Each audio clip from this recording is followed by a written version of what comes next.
Welcome back to panel day super heroes ahoy. तो आज का वीडियो हिंदी में तो बात हो रही है कॉमिक बुक्स की स्पेसिफिकली शक्ति रूपा के बारे में। तो शक्ति रूपा एक मेगा इवेंट कॉमिक बुक है। मैं एज अ रीडर बहुत सालों बाद वापस से राज कॉमिक्स पढ़ना शुरू किया है मैंने। और जब मैंने पता किया तो शक्ति रूपा का सब जगह बहुत नॉइज़ था। तो मुझे लगा कि ये कुछ ऐसी चीज़ है जो डेफिनेटली लेनी चाहिए as a long term comic book fan and fan of Raj comics. तो मैंने ये ली।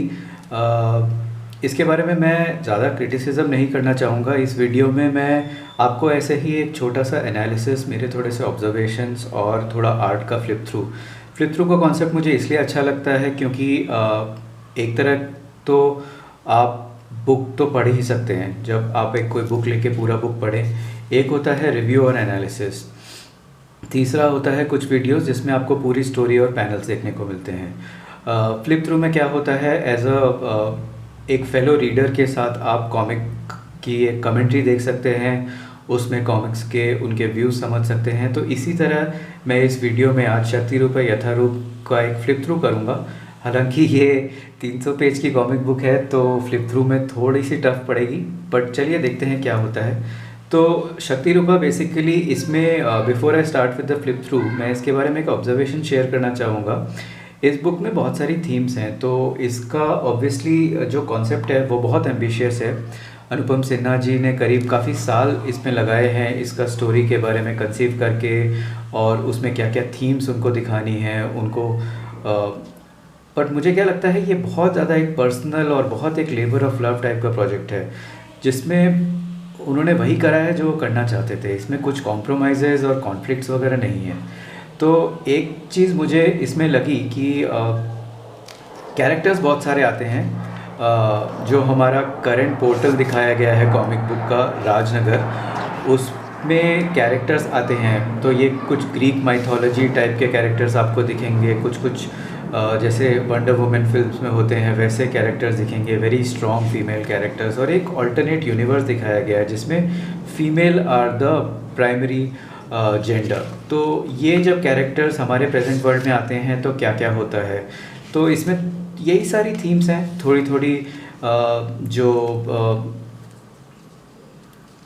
जो फेमिनिज़म की थीम है, जो एक एक्शन की थीम है, और इसमें सुपर कमांडो ध्रुव हमारा फिर भी एंकर रहता है। तो वो कभी कभी आते हैं कभी चले जाते हैं, बट मेनली आप ये इमेजिन कर सकते हैं कि सुपर कमांडो ध्रुव एक सूत्रधार और एक एंकर जैसे रहते हैं, जिसमें ये कैरेक्टर्स आ रहे हैं, उनकी कॉन्फ्लिक्ट्स होती है, वो थोड़ा डिशुम एक्शन सीक्वेंसेस करते हैं, और उसके बाद ये कैरेक्टर्स आते रहते हैं। तो एक मुझे इसमें प्रॉब्लम लगती है शक्ति रूपा को पढ़ने में, कुछ जस्ट मेरी ऑब्जर्वेशंस है। तो इसमें जो आर्ट है, आर्ट पॉप आउट तो बहुत करता है, कलर्स बहुत अपीलिंग है, पर होता क्या है इसमें, एक तो बहुत सारे कैरेक्टर्स हैं, फिर उन कैरेक्टर्स के जो फीचर्स हैं वो काफ़ी कुछ सिमिलर ही रहते हैं। तो मैं इसीलिए याद कर रहा था कि ये किससे सिमिलर है, तो मुझे लगा ये बहुत एक 70s का 80s का जो क्रिस क्लैरमोंट का स्टाइल था एक्समैन बुक्स का, तो मुझे वैसे ही लगता था। जब मैं एक्समैन की बुक्स लेता था तो मुझे वही प्रॉब्लम होता था, बिकॉज बहुत too much was happening, right. और उसमें कैरेक्टर्स एक के बाद एक आते रहेंगे। एक मेरे पास एक्समैन एपोकलिप्स भी बुक था, तो शायद वो क्लैरमोंट का नहीं था, पर वो वाली बुक्स में एसेंशियली यही होता था। बहुत सारे कैरेक्टर्स आते हैं और आपको देखना पड़ता है कि कहाँ स्टोरी जा रही क्या है। उसमें होता क्या था, आपको शुरू में बहुत प्रॉब्लम आती थी शुरू के कुछ पेजेस में, बट ऐसे आप 30-40 पेजेस पढ़ेंगे तो कुछ पैटर्न्स बनने लग जाते थे, और जब वो पैटर्न्स आपको समझ में आने लग जाते हैं तब आप वो कॉमिक बुक को एंजॉय करने लग जाते हैं। और इसीलिए वो ट्रेड पेपरबैक को पढ़ने में बहुत मज़ा आता था, बिकॉज पूरी स्टोरी मूव फॉरवर्ड होती थी और एक टायरिंग सा एक्सपीरियंस होता था, बट एंड में आपको पे ऑफ भी मिलता था। तो ये तो बात हो गई स्टोरी टेलिंग स्टाइल की। तो जब शक्ति रूपा मैंने पढ़ी तो मुझे ऑब्वियसली चैलेंजिंग बहुत लगी। हम पेज 35 पे थे, ठीक है। तो मुझे चैलेंजिंग बहुत लगी, बट मज़ा भी आ रहा था, बिकॉज पेजेस तो आप देखिए, आर्ट तो पॉप आउट करता ही है, और ये एक लार्ज फॉर्मेट में एक ग्राफिक नॉवल का जो एक्सपीरियंस आता है डीसी मार्वल जैसा, वो इसमें आपको मिलता है शक्ति रूपा में। चाहे आपको इसके कैरेक्टर्स और डायलॉग और स्टोरी जो बहुत फास्ट मूव करती है उसमें कुछ इश्यूज हो सकते हैं, बट आप फिर भी एंजॉय करेंगे।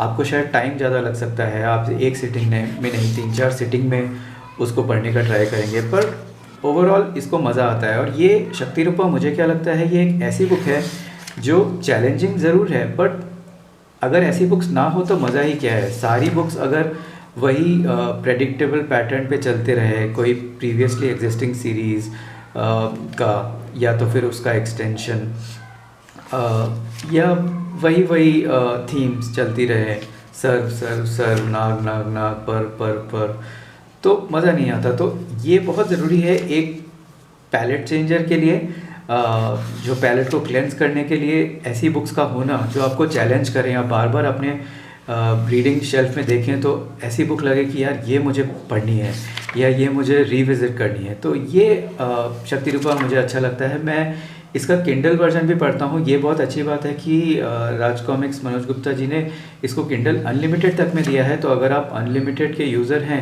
सब्सक्राइबर हैं, तो इसको आप परमानेंटली अपने किंडल अनलिमिटेड शेल्फ में रखें और इसको बार बार रिविज़िट करें, इसके कुछ कुछ पोर्शंस को पढ़ें और आर्ट को अप्रिशिएट करें।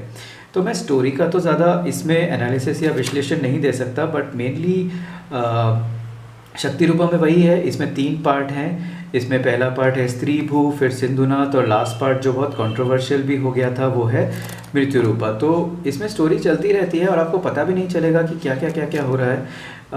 बट जब आप मृत्यु रूपा में आते हैं तो एक तरह का एक लॉजिकल एक हॉल्ट हो जाता है। तो इसमें अगेन बहुत लोगों ने बहुत ज़्यादा एनालिसिस करी है, मैं ज़्यादा तो नहीं बोलना चाहता, बट एक बात यही बोलूँगा कि reading story wise story telling में obviously the writer is same, art person is the same, तो उसमें तो ज़्यादा चेंज नहीं होता। बट होता क्या है कि ये इन लोगों ने इसको सेपिया में करा है, तो ये कलरलेस सेपिया है, एक सेपिया शेडिंग है, और फिर ये जो स्पीच बबल्स हैं ये वाइट में है, फिर बीच बीच में ये जो एक्शन वाले बबल्स होते हैं ये कलर में है। तो थोड़ा थोड़ा पढ़ने में इसको प्रॉब्लम तो होता है। मैंने सोचा था इसको ई वर्जन में थोड़ा इजी रहेगा, बट उसमें भी सेम ही चक्कर रहता है। फिर बाद में यहाँ पे ये जो स्पीच बबल्स हैं ये कलर हो गए, तो मतलब ये सही में यथारूप है। इसमें बहुत ज़्यादा एडिटिंग, ये ट्रम्प जी आ गए बट इनका सारा लुक मिस हो गया बिकॉज ब्लैक एंड वाइट में। अभी ट्रम्प का जब तक आप गोल्डन बाल नहीं देखेंगे तब तक मज़ा नहीं आएगा। तो वही सब हो रहा है। ये शायद बहुत साल लगेंगे या कुछ साल लगेंगे इसको प्रॉपर्ली एनालाइज करने में इस बुक को। ये एक बहुत चैलेंजिंग और टफ रीड है, पर मैं वही आपको दिखाना चाहता था इसका एक फ्लिप थ्रू। आई थिंक सब कॉमिक कलेक्टर्स के पास ये होगी तो ज़रूर, बट ऐसे ही इस वीडियो के थ्रू अगर आपको एक कमेंट्री में देने में सफल हुआ तो ये बहुत अच्छी बात होगी मेरी और मेरे चैनल के लिए।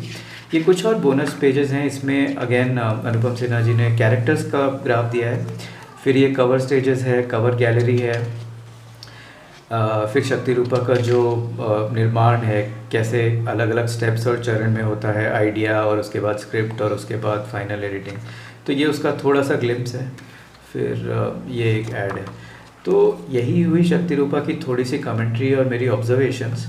आई नो ज़्यादा सेटिस्फाइंग नहीं था, बट मेरा एक अटेम्प्ट था आपके साथ एक फ्लिप थ्रू करने का शक्ति रूपा का। अच्छा लगे तो कमेंट्स में ज़रूर बताइए और सब्सक्राइब कीजिए चैनल को। इसके बाद कुछ और फ्लिप थ्रू करेंगे ट्रैप और पराक्रम का। Thank you for watching. This was panel day super heroes अहॉय।